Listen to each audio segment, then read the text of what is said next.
कि आज हम लोग ग्रामर के बारे में अध्ययन करेंगे। ग्रामर का ये नेक्स्ट सेक्शन है जिसमें हम लोग इटमोलॉजी के बारे में पढ़ेंगे। इटमोलॉजी मतलब हम लोग देखे थे शब्द विचार होता था, है ना। सबसे पहले इटमोलॉजी का परिभाषा देख लेते हैं।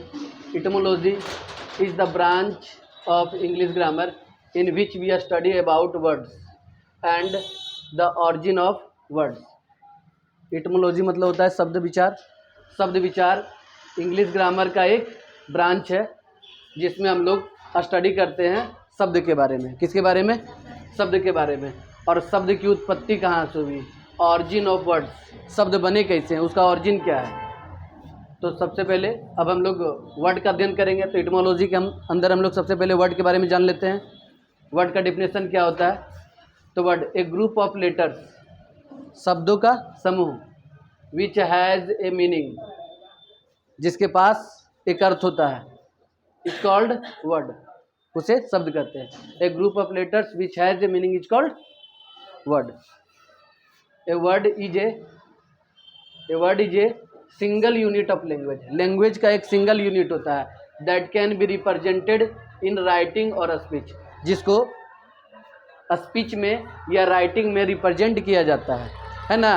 ये एक सिंगल यूनिट है।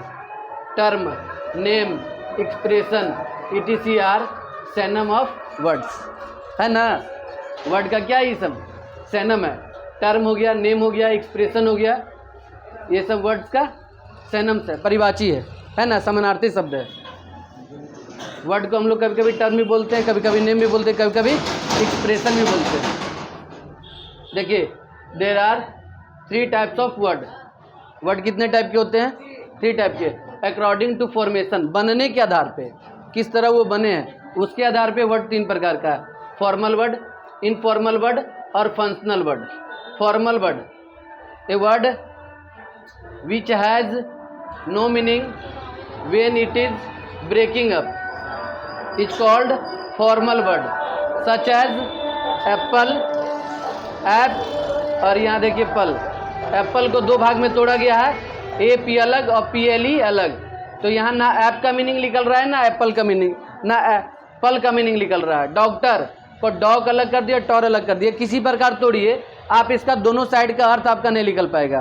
मतलब फॉर्मल वर्ड वैसे वर्ड होते हैं जिसको अगर ब्रेकिंग अप किया जाए, उसको तोड़ा जाए, तो इसका कोई अर्थ नहीं निकलेगा, है ना।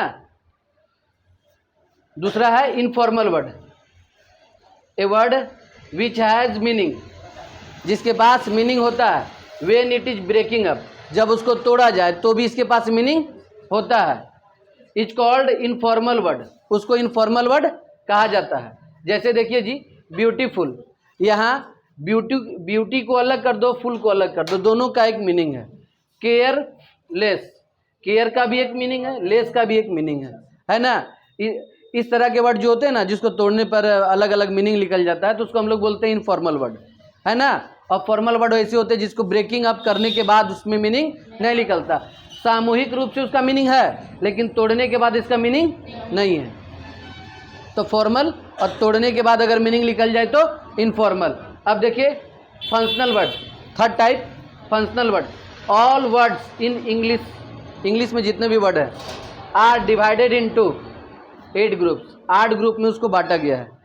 अकॉर्डिंग टू देयर फंक्शन, उसके काम के आधार पे, that they do in a sentence, जो वो किसी सेंटेंस में करते हैं, वैसा काम जो वो किसी सेंटेंस में करते हैं, उसके आधार पे इंग्लिश के सारे वर्ड को 8 भागों में बांटा गया है ना। This groups of word are known as functional word.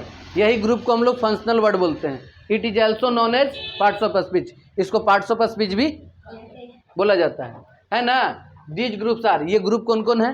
तो नाउन है, प्रोनाउन है, एडजेक्टिव है, वर्ब है, एडवर्ब है, प्रीपोजिशन है, कंजक्शन है, इंटरजेक्शन है।